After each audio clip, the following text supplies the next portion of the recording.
Wow, we have a banger. It's official. I've ruined keyboards for myself with this Gravastar Mercury, this V60 HE. It's just insane. Okay, it's just insane. I thought the Hero 68 was good, but this takes the cake, man. This takes the cake. It's over. It's GG. I don't think anything can match this keyboard. Here's the thing. You could probably build one that's better than this, but I'd argue out of the box, this clears. This just clears.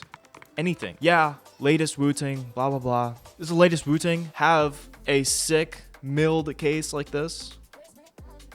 I didn't think so. I bought this with my own money, so I really do stand by what I'm about to say about this keyboard, but seriously, this is what's up. So guys, 8K polling rate. I've recently switched everything I have to 8K polling rate. It makes a difference. It just feels better. You can never go wrong with more responsiveness and less latency to your setup. There's no reason to be stuck with 1000 hertz, 2000 hertz, 4000 hertz. It has a 512,000 scan rate, which is a huge number, and has a 0.0125 millisecond latency, which is basically unnoticeable. It does have kind of a weird accommodation for the arrow keys on the right. It has a very tiny shift button and has a tiny delete button. I don't really use my right shift that much, so that's kind of fine for me. I like having more keys. So let's talk about the general construction on this thing, okay? It is just insane, all right? Flawless aluminum chassis, really cool side, front LEDs, really cool LEDs on the PCB, multiple LEDs for the spacebar. It looks like a space station or something, some docking bay, I don't even know. It just looks amazing. The keycaps are clear on this one. There's some other options for some non-clear, but I think the clear looks the best. I really like the cursive right there. The legend is legible, especially when you light it up. And without it, you can still see the text very clearly on the front. I really like these circular UFO switches. They're incredible.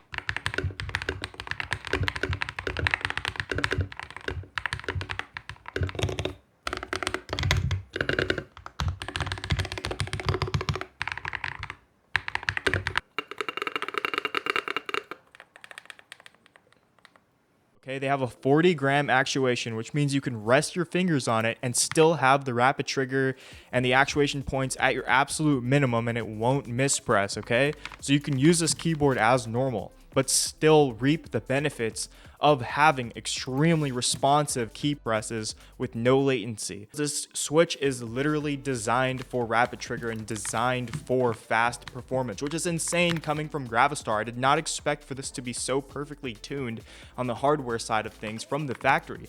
It sounds incredible. The keys feel incredible. It does have a little bit of switch wobble, but it makes up for it in the fact of the press itself actually feeling super, super direct and sturdy. I had a little bit of a scare at first. I thought that I had a bad unit because my key presses would stick. Now, I didn't realize that this is an issue specifically if you set the release to 0 and not something like 0.05, it will confuse your key presses for always being off, even if you're pressing it. All I did, rapid trigger to 0.05, 0.05, 0.05. But as long as it's not 0 on key release reset, that is what messes you up the most. Check out what you can do. I can flutter AD. It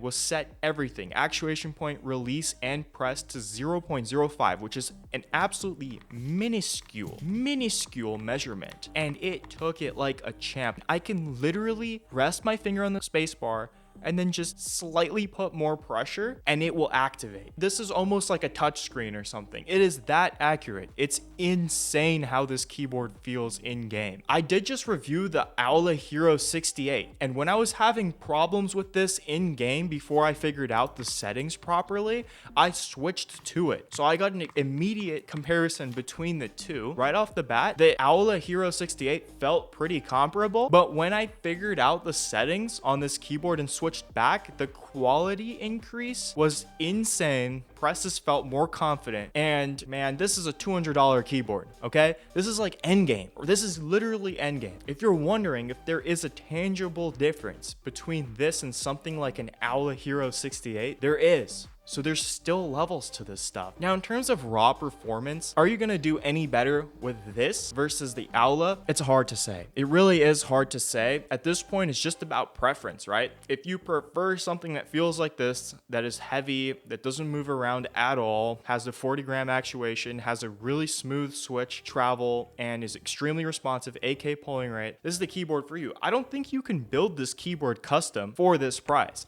This chassis itself is like a custom milled, extremely cool looking custom thing.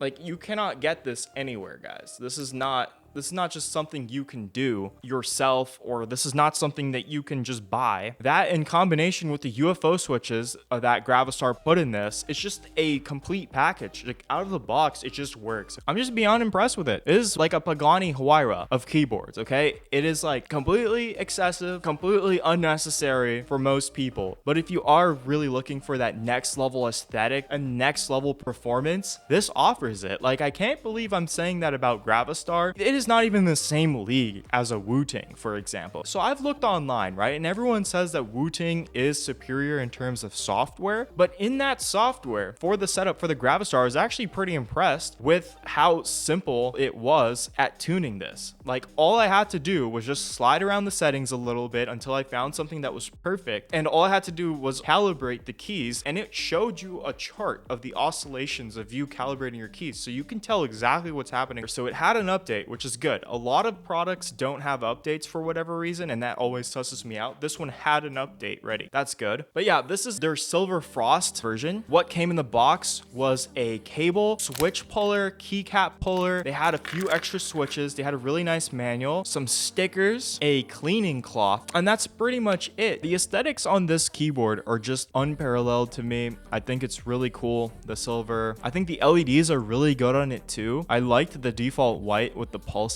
That's like my favorite one out of all the presets. There's levels to this stuff. You have like cheap Wooting clones in like the $30 range, and then you have the Aula, which is like $60, and that's definitely an improvement. And I would argue the Aula Hero 68 is already better than the Wooting. At least the Wooting V1, not the V2. I haven't reviewed that one yet. But then you get something like this Gravastar Mercury V60. Now, you pay Wooting prices for it, but it has like the same specs, has good adjustability, it has those features like SOCD and macros and all those gaming features, but it comes in a superior case. I would argue those switches are ridiculously good and better than the ones that came on the Wooting, and the lighting is definitely better. You get side lighting, and overall the experience is just unmatched. I genuinely do think this keyboard's worth it for you to check out if you have the budget. I think this keyboard made me play better in game for sure. But yeah, guys, I have a lot more stuff coming up as usual. A lot of reviews. I have a review on this microphone right here coming up. Hope you enjoyed the quality from it, because Fifine just sent it over to me. My first product that someone sent to me.